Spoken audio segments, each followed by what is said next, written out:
You may have known the story of Nuh alayhi salam, and I believe most of the Muslims know about the story of Nuh alayhi salam, but you may not be knowing about the relationship. If you read Surah Hud, chapter number 11, verse number 40 to 47, it speaks about Noah and Noah's ark and how he built the ark. He told the people that there's a flood going to come, rain going to come. Most of the people didn't believe in him.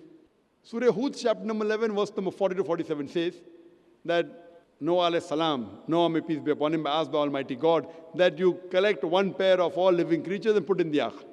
And let your family members come and the believers. And he builds the ark and he puts a pair of living creatures, the animals, the birds. He tells his son that there is going to be flood. His son does not believe. And his son does not believe in his father. Nuh alayhi salam's son does not believe. Later on, when it starts to rain, again Nuh alayhi salam requests his son, come in the ark.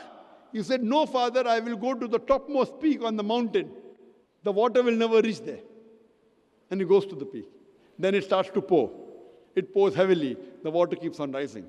It rises and even goes above the level of the peak of the mountain. At that time, when his son cries out for help, Nuh alayhi salam tells Allah subhanahu wa ta'ala and reminds them of his promise that, Ya Allah, didn't you promise that you'll save my family members? Allah subhanahu wa ta'ala in Surah Hud, chapter number 11, verse 46 and 47. What reply does Allah give? Allah says, your son is not amongst your family members. Your son is not your family member. And do not ask for his safety. And you do not know. Allah says, your son is not amongst your family members. And you do not know, I know. Then Nuh alayhi salam asked for forgiveness. I have no knowledge, you have the best knowledge. Here Allah says, the relationship of Iman. That means he was his blood son, but he did not have Iman. So the relationship of Iman, the relationship of faith, is far superior even than blood relationship. If you read Surah Maryam, chapter number 19, verse number 47, there it is said in the Quran that Ibrahim alayhi salam prays for his father because he had promised that he'll pray for him. But the verse of Allah says that you cannot pray for a person who's a mushrik, who worships somebody else besides Allah after he has died. And Ibrahim alayhi salam, after knowing this, he stops praying because his father was an idolater. So here the son leaves the father who doesn't have Iman for the sake of Allah subhanahu wa ta'ala. You have many such examples. If you read Surah Tahrim, chapter number 66, verse number 10, it speaks about the wives of Nuh alayhi salam and Lut alayhi salam. They did not believe, though their husbands were messenger of Allah subhanahu wa ta'ala, they did not believe. And both their wives had to perish.